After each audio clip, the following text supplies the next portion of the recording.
నిన్న తాడేపల్లి సభ చూశాక, ప్రతిపక్షాల సభ, చంద్రబాబు నాయుడు పవన్ కళ్యాణ్ గారి సభ చూశాక, ఇంత వరస్ట్ సభ ఎప్పుడు అంటే ఒక రాజకీయ వ్యవస్థ ఏర్పడ్డ తర్వాత ఇంత హీనంగా మాట్లాడిన వాళ్ళు, అందులో అంత స్థాయిలో ఉండేటువంటి వ్యక్తులు అంత దిగజారిపోయి మాట్లాడారు అంటే ఎంత బలహీనంగా ఉన్నారో వాళ్ళు అనేది చాలా స్పష్టంగా అర్థమవుతూ ఉంది. అందులో తొక్కేస్తాము, ఏం పాతాళాన్ని తొక్కేస్తాం. ఎందుకంటే ఏదో అంటారే, ఒట్టిగొడ్డు కరుపులు ఎక్కువ అని తెలుగులో ఒక సామెత ఉంది. ఏమి పాలు ఇవ్వలేనప్పుడు అది ఓరికి అరుస్తూ ఉంటుంది. వీళ్ళ పరిస్థితి కూడా అలాగే ఉంది. పవన్ కళ్యాణ్ గారు కూడా ఎంత పిచ్చిగా మాట్లాడారంటే, నేను మొన్న సభలో జనాలు లేరు, పాడు లేరు, 5ంటికి క్లోజ్ అయిపోతుంది అనుకున్న సభను 6:30 దాకా పాపం వెయిట్ చేశారు అక్కడ కార్గోలో. అయినా సరే ఏదో అరకొర జనాలు వస్తే దాంతో మమ అనిపించారు. కానీ వాళ్ళు రెచ్చిపోయిన విధానం చూస్తే ఒక్కటే మేము అడుగుతూ ఉన్నాము పవన్ కళ్యాణ్ గారిని, అసలు మీరు చదువుకున్నారా? కొంచెమైనా పరిజ్ఞానం ఉందా? అదేమంటే కాపు సోదరులు ఎందుకు ఇస్తూ ఉన్నాడు, మనం భోజనాలు పెట్టలేము, మనం మంచినీళ్ళు ఇవ్వలేము, అందువల్ల మనం ఎట్లా అన్ని సీట్లు అడుగుతాము, ఎన్ని ఇస్తే అన్నీ తీసుకోవాలి. రాజకీయ పరిజ్ఞానం అంట ఎవరు? చంద్రబాబు నాయుడు. అంత సమర్థుడంట. అంత సమర్థుడైతే ఎందుకు ఓడిపోయాడు? మరీ 23 సీట్లతో ఎంత ఘోరంగా ఓడిపోయాడు. 60 కేసులు ఈరోజు చుట్టుముట్టు ఉన్నాయి. ఈ 75 ఏళ్ల ముసలాడికి ఈరోజు ఎన్ని భయంకరమైన కేసులు, ఎంత అవినీతి పడు, ప్రపంచమంతా అవినీతి చక్రవర్తి అని చెప్తా ఉన్నారు కదా. నీకు మాత్రం పక్కన ఉండేటువంటి అతను అవినీతి కనపడలేదా? నువ్వు తిట్టావు కదా ఒకరోజు. నువ్వు 2019లోనే ఎప్పుడో కాదు, 2014 ముందు ఎప్పుడో మరి భయంకరంగా చంద్రబాబు అవినీతి అది ఇది అంటూ భయంకరంగా తిట్టావు కదా. అట్లాగే నీ కుటుంబాన్ని, మీ తల్లిని విమర్శించింది కూడా చంద్రబాబు, తెలుగుదేశం వాళ్ళే అని చెప్పి నువ్వు అన్నావు కదా. మరి ఈరోజు అట్లాంటి చంద్రబాబు గొప్ప రాజనీతిజ్ఞుడైపోయాడా? ఆయన మాత్రం ఆలిపేరులో తప్పించుకున్నాడా? ఎంత దారుణంగా పవన్, ఎట్లా మారిపోయావు నువ్వు. మారిపోయి నీ బలహీనతల్ని కాపు సమాజం మీద రుద్దటం అనేది ఒక న్యాయంగా అనిపిస్తూ ఉందా నువ్వు? అదేమంటే బలం లేనప్పుడు ఎందుకని అంటావే? ఒక్కసారి సిగ్గు తెచ్చుకో. బలం లేకపోయినా 9 నెలల్లోనే ఎన్టీఆర్ గారు మరి పరిపాలనకు రాగలిగారు. 9 నెలల్లో పార్టీ పెట్టి ఎలక్షన్లో ఫేస్ చేసి ఆయన ప్రభుత్వానికి రాగలిగారు. అలాగే ఢిల్లీ పీఠాన్ని మరి ఆమ్ ఆద్మీ పార్టీ ఎంత గొప్పగా సక్సెస్ఫుల్గా పోటీ చేసి వాళ్ళు గెలిచారు. అది ఉండాలయ్యా. ఆ స్పిరిట్ లేకుండా నువ్వు నీ బలహీనత, నువ్వు నిజం చెప్పాలంటే సజ్జల గారు చెప్పినట్టుగా నువ్వు ఒక అవుట్సోర్సింగ్ ఏజెన్సీలానే కనపడుతున్నావు ప్రజలందరికీ. నీ లోపాన్ని, నీ బలహీనత నువ్వు ఎందుకు అతని చేతిలో చిక్కావో ఎవరికి అర్థం కావట్లా. డబ్బు కమ్ముడు పోయావో కాదో అది కూడా మాకు తెలియట్లేదు. కానీ సంథింగ్ నువ్వు మాత్రం ఏదో ఒక అతను నిన్ను బ్లాక్మెయిల్ చేస్తూ ఉన్నాడు. నీ బలహీనతను ఏదో తను పట్టుకొని నిన్ను అట్లా చేతులు గుప్పెట్లో పెట్టుకొని ఈరోజు ఎలా ఆడిస్తాలా. లేకపోతే నీ జెండా కనిపిస్తేనేమో చంద్రబాబు నాయుడు తీసేయని అంటాడా? ఇప్పుడు నిజంగా సిగ్గున్నవాడు అయితే, పౌరుషం ఉంటే నిజంగా నీ జనసేన సైనికులంతా కూడా వాళ్ళు పోరాడుతున్నారు కదా. వాళ్ళకున్న పౌరుషం ఇది కూడా నీకు లేకపోతే ఎట్లాగా? వాళ్ళు పోరాడుతున్నారు. ఎక్కడ ఒక మాట పండియట్లేదు, నిన్ను పండియట్లేదు, పార్టీని కూడా పండియట్లేదు. ఇంత అవమానకర పద్ధతుల్లో ఎందుకు తెలుగుదేశం పార్టీ తాకట్టు పెడుతున్నావని వాళ్ళు రోడ్డు మీదకి వచ్చి ఫైట్ చేస్తున్నారే నీ కోసం. నీకు ఆ మాత్రం సిగ్గు లేదయ్యా? వాళ్ళకున్నటువంటి పౌరుషం, ఆత్మాభిమానం నీకు లేదా? ఇక నీ జాతిని నువ్వు ఈసడించి మాట్లాడుతూ ఉన్నావే. ఎప్పుడైనా కాపు జాతి కోసం నువ్వు ఏ ఒక్క రోజైనా కరోనా లాంటి కష్ట సమయంలో నువ్వు మరి కోట్లు అప్పుడు సంపాదిస్తూ ఉన్నావు కదా సినిమా నటుడిగా. ఇలాంటి కాపుల కోసం నువ్వు ₹1 ఖర్చు పెట్టావా నువ్వు?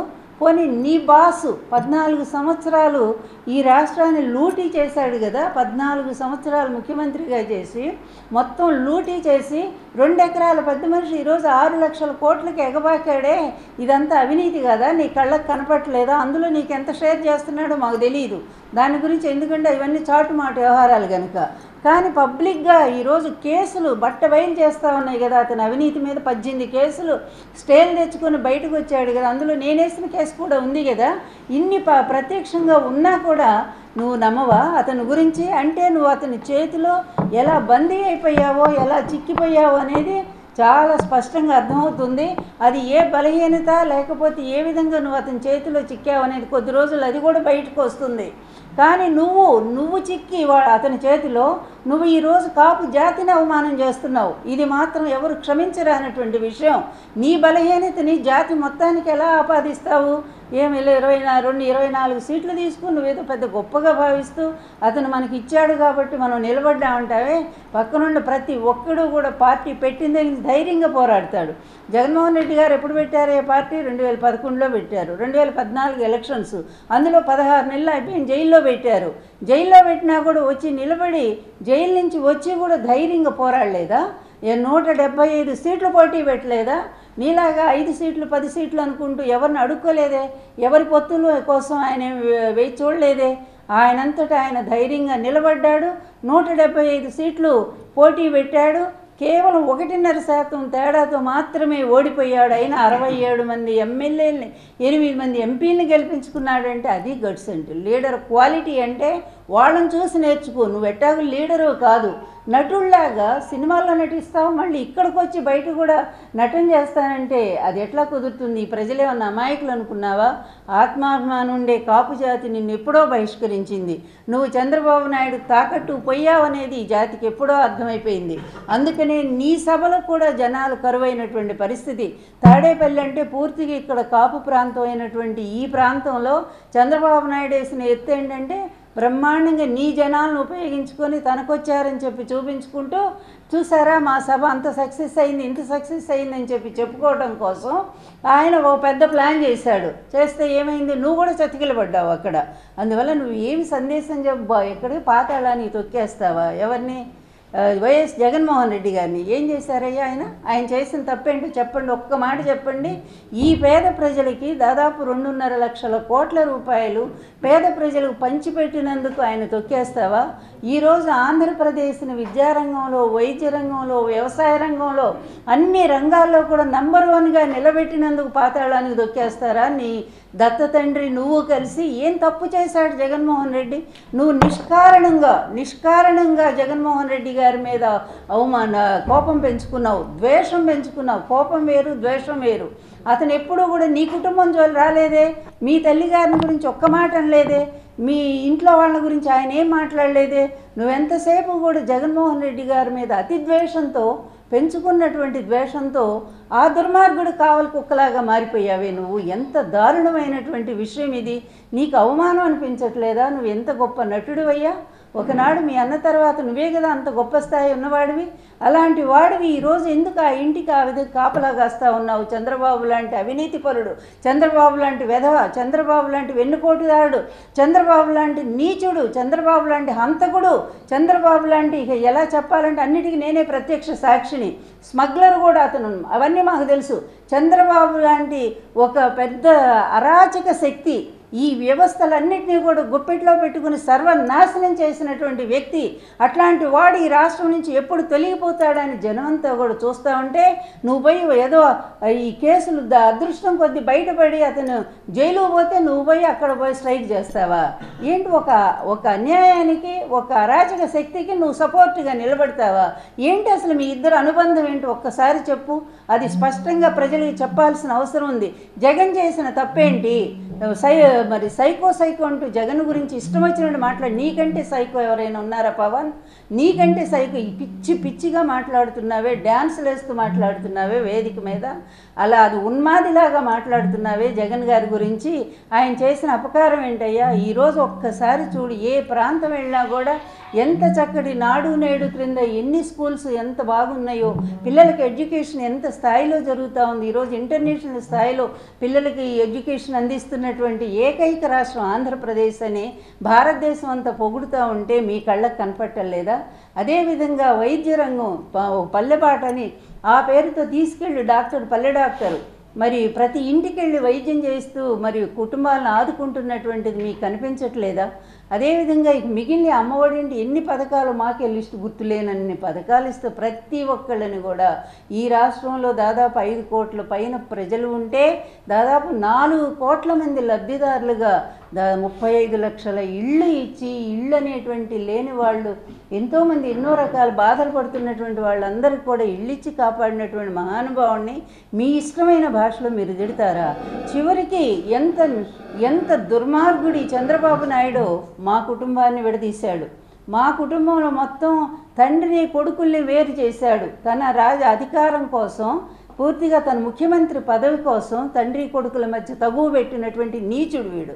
ఈరోజు జగన్ కుటుంబంలో కూడా తగువ పెట్టాడు. జగన్ కుటుంబంలో ఆయన అన్నా చెల్లెళ్ళకి తగువ పెట్టాడు. అలాగే ఆమె ఏదో మాట్లాడుతూ ఉంది, వివేకానంద కూతురు. వీళ్ళు ఎప్పుడో తెలుగుదేశం చంకెక్కారని అందరికీ తెలుసు, లోకమంతా తెలుసు. అమ్మ సునీతమ్మ, ఈరోజు మీరు కొత్తగా చెప్పేది ఏమీ లేదు. మీ భర్త తెలుగుదేశంతో అంటగాగుతున్నాడు అనేది అందరికీ తెలిసిన విషయమే. ఆ రోజు వివేకానంద గారిని కూడా రానియకుండా మీరు అడ్డుకొని ఆయన్ని కాంగ్రెస్ పార్టీలో ఉంచారు. విజయమ్మ గారి మీదే పోటీ చేసిన సంగతి తెలుసు. అయినా జగన్ గారు మంచి మనసుతో బాబాయ్ అని చెప్పి ఎమ్మెల్సీ ఇప్పిస్తే ఇదే తెలుగుదేశం వాళ్ళు అతన్ని ఓడించిన సంగతి ఇంకా తెలిసి కూడా కావాలని ఈరోజు మీరు పోటీ చేయడానికి తెలుగుదేశం మీకు సపోర్ట్ ఇస్తుందని చెప్తే, లేదా అతను డబ్బులు ఇస్తూ ఉంటే మీరు ఇష్టం వచ్చినట్టుగా ఈరోజు ఒక కుటుంబ సభ్యులు అయ్యి ఉండి కూడా జగన్మోహన్ రెడ్డి గారి మీద ఇలా మాట్లాడుతున్నారంటే సిగ్గుపడాలమ్మా, సిగ్గుపడాలి. ఎందుకంటే ఏదంటారే అది ఒక మంచిని గుర్తించాలి అంటే అటువంటి మంచి సంస్కారం కూడా ఉండాలి. వీటన్నిటికీ ఈ దుర్మార్గపు చర్యల వెనక ఎవరున్నారు అంటే చంద్రబాబు నాయుడు. ఇట్లాంటి వెధవ పనులు చేయగలిగిన వాడు రాజకీయ చరిత్రలో ఒకే ఒక్కడు. వ్యవస్థల్ని మేనేజ్ చేయగలిగిన వాడు. న్యాయ వ్యవస్థ అయినా సరే, అదేవిధంగా ఈడీ అయినా సరే, సిబిఐ అయినా సరే, ఇంకా ఏ వ్యవస్థ అయినా సరే అతను తన మనుషులను పెట్టుకుంటాడు. అలాగే ఏ పార్టీ అయినా సరే, బీజేపీలో ఇతను కోవర్ట్లు ఉంటారు, కమ్యూనిస్టుల్లో ఉంటారు, ఏ పార్టీలు కాంగ్రెస్లో ఉంటారు. ఇతను అన్ని పార్టీలు అవసరం కొద్ది పార్టీలన్నీ మార్చుకుంటూ ఉంటాడు. అవసరం కొద్ది అవకాశవాద పొత్తులు పెట్టుకుంటూ ఉంటాడు. ఇలాంటి నీచ నికృష్టుడి పంచన చేరి ఈరోజు నువ్వు ఇష్టం వచ్చినట్టుగా ఒక మంచి సామాజిక న్యాయంతో ఒక సామాజిక విప్లవాన్ని తీసుకొచ్చి అన్ని కుల రహితమైనటువంటి ఒక గొప్ప సమాజాన్ని ఈరోజు ఒక గొప్ప సంస్కర్తలాగా అందిస్తున్నటువంటి జగన్మోహన్ రెడ్డి గారిని మాట్లాడటానికి మంచి మనస్సు ఉండాలి, మంచి ఆలోచన ఉండాలి, మంచి సంస్కారం కూడా ఉండాలి. కానీ అవేవి మీ ఇద్దరికి కూడా కనపట్లేదు. ఎంత ఒక రాజకీయ నాయకుడని నువ్వే చెప్పుకుంటా ఉన్నావు. 10 సంవత్సరాల పార్టీ నీది. ఇంతవరకు కనీసం వార్డు కమిటీలు కూడా వేసుకోలేను దిక్కుమాలిన పార్టీని నడుపుతూ ఉన్నావు. నువ్వు ఎందుకు వేయట్లేదో అందరికీ తెలుసు. చంద్రబాబు ఏం ఆదేశం ఇస్తే అది అట్లాగే దాన్ని నడిపిస్తూ ఉంటావు. నీ పార్టీ అతని కోసమే పెట్టావు. ఇందాక చెప్పాం కదా, మేము ఒక అవుట్ సోర్సింగ్ ఏజెన్సీ లాగా. అతను నిలబడమంటే నిలబడతావు, తీసేయమంటే తీసేస్తావు, లేదా అసలు ఇంట్లో కూర్చోంటే కూర్చుంటావు. అట్లాంటి నువ్వు కూడా వచ్చి జగన్మోహన్ రెడ్డి గారి గురించి విమర్శించడానికి కొంచెమైనా నైతికత ఉండాలి కదా. నీకు అసలు ఆ హక్కు ఉందా? లేకుండా నీ ఇష్టం వచ్చినట్టు మీరు మాట్లాడుతూ ఉన్నారే. నేను ఒక్కటే చెప్తున్నా, ఈ పవన్ కళ్యాణ్ ఒక చిన్న పిల్లాళ్ళు అంటాడు. అసలు రాజకీయాల్లో అతని గురించి ఒక్క నిమిషం కూడా మనం ఏమి మాట్లాడాల్సిన అవసరం కూడా లేదు. నా దృష్టిలో నేను ఎప్పుడు మాట్లాడలేదు కూడా, ఇప్పుడే మాట్లాడుతున్నాను. ఎందుకంటే అతను కనీసం కొంచెమన్నా బుద్ధి వస్తుందేమోనని. కానీ అసలైనటువంటి దొంగ, అసలైనటువంటి నీచుడు, అసలైనటువంటి నికృష్టపు రాజకీయాలను నడిపినటువంటి వాడు, ప్రజల్ని దోపిడీ చేసినటువంటి వాడు, ప్రజా వ్యవస్థల్ని మొత్తం కూడా అన్ని వ్యవస్థల్ని సర్వనాశనం చేసి ఈరోజు ప్రతిదీ కూడా ప్రక్షాళన చేసుకునేటువంటి పరిస్థితిలో ప్రతి వ్యవస్థ పడింది. న్యాయ వ్యవస్థ ఇప్పుడిప్పుడే తేరుకుంటా ఉంది. అదేవిధంగా అన్నీ కూడా తేరుకునేటువంటి ఈ పరిస్థితుల్లో మళ్ళీ ఇలాంటి దొంగ, ఇలాంటి అవినీతి పరుడు, ఇలాంటి ప్రజా వ్యతిరేకి, ముఖ్యంగా పేద వర్గాల వ్యతిరేకమైనటువంటి ఇతను గనక పొరపాటున మళ్ళా ఇతను అధికారంలోకి వస్తే ఎంత ప్రమాదం జరుగుతుందో ఆంధ్ర ప్రజలు కూడా దయచేసి ఆలోచించమని తెలియజేస్తూ ఉన్నాను. ఇలాంటి నీచుడి పరిపాలన 14 ఏళ్ళు చూశారు. ఆంధ్రప్రదేశ్లో ఎక్కడైనా ఒక చిన్న ప్రాజెక్టు కానీ, ఒక అభివృద్ధి కార్యక్రమం కానీ ఎక్కడైనా ఇతని హయాంలో జరిగిందా? దయచేసి ప్రజలారా మీరు ఆలోచించండి. అదేవిధంగా 3 రాజధానులు అంటంలో కూడా ఆయన ఉద్దేశం ఒక్కటే, 3 ప్రాంతాలు ఒకేసారి డెవలప్ కావాలి. మొత్తం తీసుకెళ్ళి డబ్బులన్నీ కూడా ఒకే ఏరియాలో పెడితే అది నష్టం జరుగుతుంది, అక్కడ ప్రజలు నష్టపోతారు మిగిలిన ప్రాంతాల్లో అనే ఉద్దేశంతో ఈరోజు నిజంగానే అన్ని ప్రాంతాల్లో కూడా అన్ని రకాల పరిశ్రమలు వస్తున్నాయి. అభివృద్ధి లేదని అబద్ధాలు రాస్తారు. ఈనాడు ఒకడు, తర్వాత ఈ ఆంధ్రజ్యోతి ఒకడు. మా టైంలో ఏ విధంగా ఎన్టీఆర్ ప్రభుత్వాన్ని దించడానికి చంద్రబాబుకు సహకరించారో ఈరోజు కూడా అదే మీడియా మళ్ళీ చంద్రబాబుకి ఎక్కించడం కోసం జగన్మోహన్ రెడ్డి మీద ఇష్టం వచ్చినట్టుగా పిచ్చి పిచ్చి వార్తలు, అబద్ధాలు రాస్తూనే ఉన్నారు. ఈ అబద్ధాల మీడియాని, ఈ అబద్ధాల చక్రవర్తి చంద్రబాబుని, ఈ అవినీతి చక్రవర్తిని ప్రజలు ఎన్నాళ్ళు భరించాలి? ఒక్క మంచి చేయలేని వ్యక్తి. ఇంకొక వైపు జగన్మోహన్ రెడ్డి గారు ఎన్నో మంచి పనులు చేసుకుంటూ కరోనా లాంటి టైంలో కన్న తండ్రిలాగా మీ అండగా నిలబడి మిమ్మల్ని కాచుకున్న ఆ మహానుభావుడిని ఆయన పరిపాలన కావాలా? లేకపోతే రేపు చంద్రబాబును పొరపాటుని గెలిపిస్తే అతను రాడు ముఖ్యమంత్రిగా, ఆ పనికిమాలినాడు ఉన్నాడు కదా, చదువు సంధ్య లేనటువంటి వాడు, ఆయన తీసుకొచ్చి ఆ పిచ్చోడిని తీసుకొచ్చి ఎవరు లోకేష్ని, వాడిని తీసుకొచ్చి ముఖ్యమంత్రిని చేస్తాడు. లేకపోతే పెళ్ళాం అన్నం కూడా పెట్టదు అతనికి, బయటికి గెంటే పరిస్థితి ఉంది. అందువల్ల అలాంటి ఒక దురదృష్ట పరిస్థితి జగన్మోహన్ రెడ్డి కావాలా? లేకపోతే 75 సంవత్సరాలు ఒక ముసలోడు అవినీతితో పూర్తిగా లక్షల కోట్లు సంపాదించి ప్రజలకు అన్యాయం చేసినటువంటి వాడి కుటుంబం కావాలా? దయచేసి ప్రజలు వాళ్ళే నిర్ణయించుకోమని సవినయంగా తెలియజేస్తున్నాను.